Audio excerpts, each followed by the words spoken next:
శ్రీమాత్రే నమః.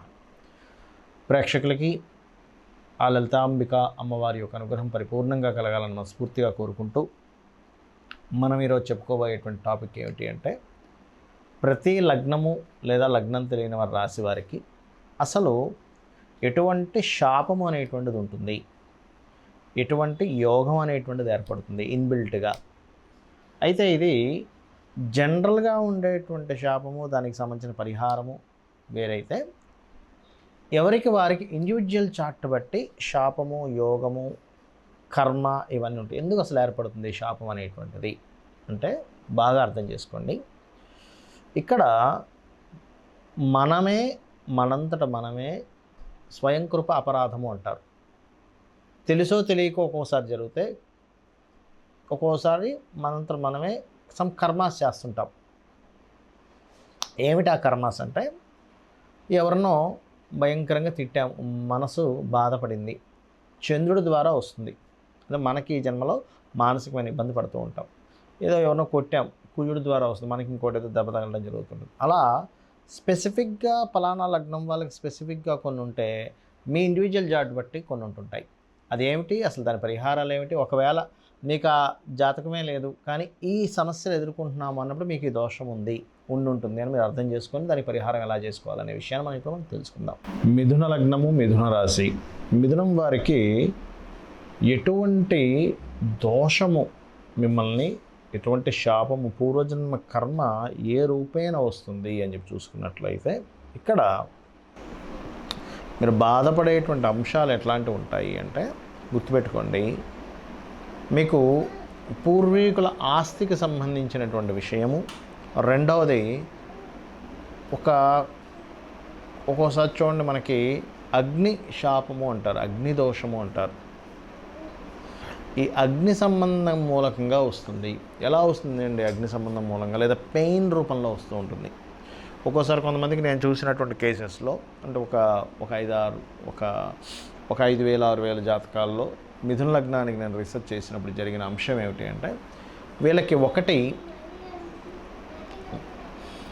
వెన్నుముక్కకి సంబంధించినటువంటిది, లేకపోతే ఏదైనా బాడీలో ఏదైనా ఒక పెయిన్ రిలేటెడ్ సంబంధించినటువంటిది వీళ్ళని వెంటాడుతూ ఉంటుంది. మిథునం లగ్నం ఆరు మిథున రాశి.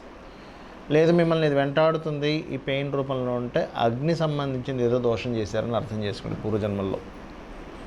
సో ఇక్కడ మీరు చేయాల్సిన రెమెడీ ఏమిటి అంటే, ఏదైనా మాటిమాటికి గొడవలు వస్తున్నాయండి, లేకపోతే ఎప్పుడు ఏదో ఒక పెయిన్ ఉంటుంది బాడీలో, లేదా ఏదైనా ఒక లాభం రావాల్సినటువంటిది గొడవ జరిగి ఆగిపోతుంది అని అనుకున్నప్పుడు మీకు అగ్ని దోషం ఉందని అర్థం. గుర్తుపెట్టుకోండి.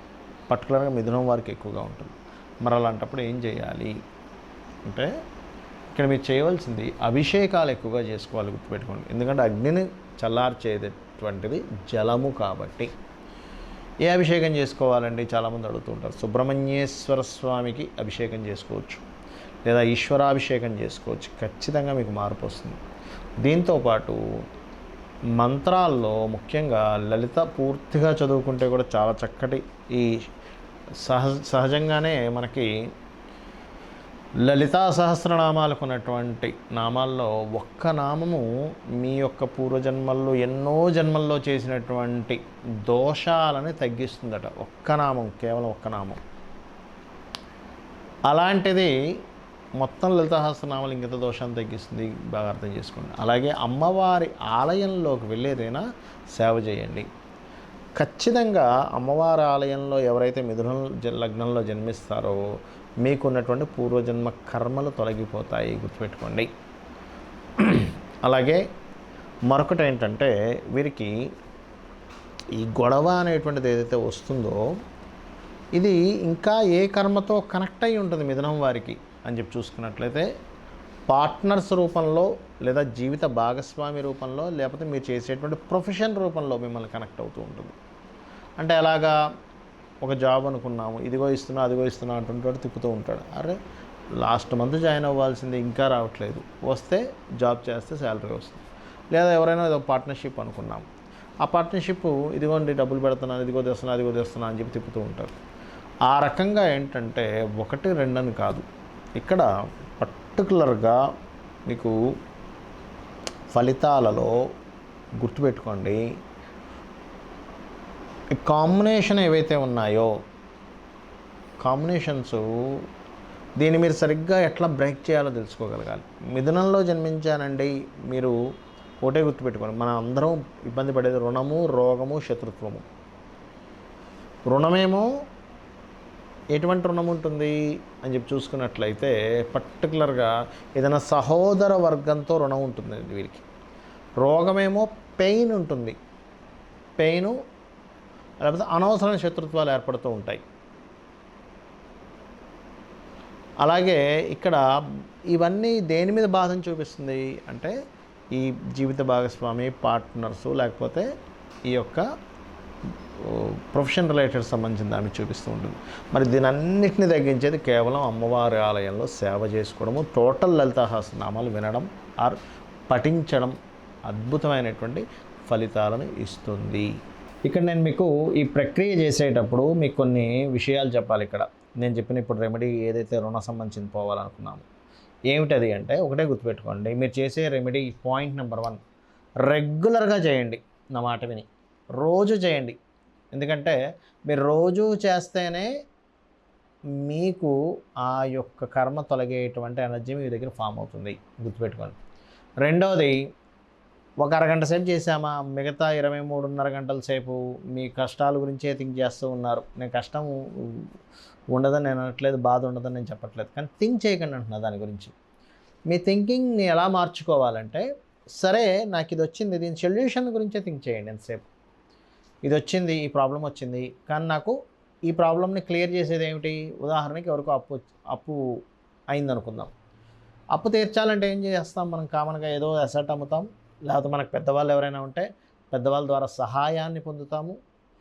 లేనట్లయితే మనకి ఏదైనా ప్రాజెక్ట్ వస్తే ఆ ప్రాజెక్ట్ ద్వారా డబ్బులు వస్తే ఆ డబ్బుల ద్వారా నేను అప్పు తీర్చేసుకుందాం అనుకుంటాము. లేనట్లయితే ఆల్రెడీ ఇప్పుడు ఎక్కువ వడ్డీకి తెచ్చుకున్నాము, ఏదైనా ఒక చిట్ ఉంటే ఆ చిట్ ఎత్తేసి ఈ డబ్బులు అక్కడ ఇచ్చేసి ఈ చిట్టుని కట్టుకుంటూ వెళ్ళిపోవచ్చు, ఈ రుణం అసలు వడ్డీ మొత్తం తీరిపోద్ది అనుకుంటాం. ఇట్లా చాలా వేస్ ఉంటాయి. ఆ వే ఏదైతే ఉందో ఆ వేని థింక్ చేయండి.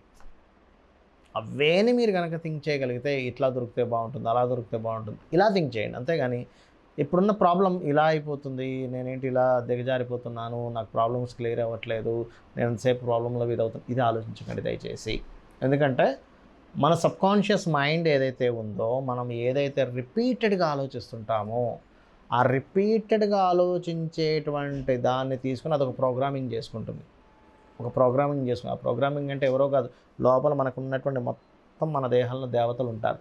ఆ దేవతలే మీ ఆలోచనలను బట్టి ప్రోగ్రామింగ్ చేసుకుంటారు. ఎందుకంటే మనిషికి నెక్స్ట్ జన్మ వస్తుందంటే అతని ఆలోచన, అతని కోరిక అనేది లేకపోతే నెక్స్ట్ జన్మ ఎలా లేదో, next minute, next hour, next day, next month, next year, ఇదంతా కూడా మనం లోపల ప్రోగ్రామింగ్ చేసుకుంటున్నాం.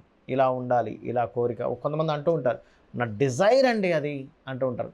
ఒక స్టేజ్కి వెళ్ళాక నా డిజైర్ ఇది, నేను అంటే ఏంటి 24 గంటలు దాన్ని థింక్ చేశాడు. నేననేది ఏంటంటే ఇట్స్ వెరీ క్లియర్, మీరు ఏదైతే సమస్య తీరడానికి ఆస్కారం ఉన్నటువంటి ఒక ప్లానింగ్ ఉందో మీ మైండ్లో, దాన్ని మాత్రమే అందంగా డిజైన్ చేసుకుని ఇమాజినేషన్ చేసుకోండి. ఎన్ని సమస్యలు వచ్చినా భగవంతుడిని పట్టుకున్నాను, అమ్మవారిని పట్టుకున్నాను అనే భావన మీలో ఉండాలి. నాకేంటి, అమ్మవారి చేతితో నేను పట్టుకున్నాను, అమ్మవారి పాదాలను నేను ఆశ్రయించాను, నాకేంటి అనేటువంటి ఒక ధీమాతో నేను చెప్పినటువంటి మంత్రం చేయండి. ఖచ్చితంగా మీరు బయటపడగలుగుతారు. దీంతోపాటు ఎప్పుడు కూడా మీ personal chart is most important. ఇప్పుడు నేను చెప్పినటువంటివి ఏమున్నా కూడా మీ పర్సనల్ చార్ట్లో కొన్ని అవయోగాల్ని తీసేసేటువంటి గొప్ప గొప్ప యోగాలు ఉంటాయి. చాలామంది తెలియక అయ్యో ఇదేమిటండి అవుతుందా. మీరు చాలామంది చూడండి, అప్పటి వరకు ఏమీ లేకుండా తిరుగుతున్న వ్యక్తి సడన్గా ఒక సంవత్సరం రాగానే గబుక్కుని మొత్తం అన్నీ తొలగిపోయి పెద్ద పెద్ద బిల్డింగ్లు, కార్లు అన్నీ మారిపోతాయి. ఏమిటి అది అంటే ప్రతి వ్యక్తికి ఒక టైం వస్తుంది, ఇది గుర్తుపెట్టుకోవాలి. అందుకే మనకు రామాయణ మహాభారతాలు కూడా అంతటి పరాక్రమవంతులు కూడా అడవుపాలు అవుతూ ఉంటారు. మాకేంటి వాళ్ళని అడవుపాలు చేస్తే మొత్తం మాదే రాజ్యం అనుకునేసరికి వాళ్ళందరూ పుంజుకొని వచ్చి మళ్ళీ యుద్ధం చేసి వీళ్ళందరినీ సంహరించడం జరుగుతుంది. అంటే ఏమిటి, సమయం అనేటువంటిది చాలా చాలా అంటే చాలా ప్రాక్టికల్గా మన కళ్ళ ముందుని మార్చేస్తూ ఉంటుంది. కాబట్టి సమయం కోసం మనం వెయిట్ చేస్తూ ఉండాలి, అమ్మవారిని పట్టుకోవాలి, మీ యొక్క జీవితాన్ని పరిపూర్ణంగా మార్చుకుంటారని కోరుకుంటూ శ్రీమాత్రే నమః.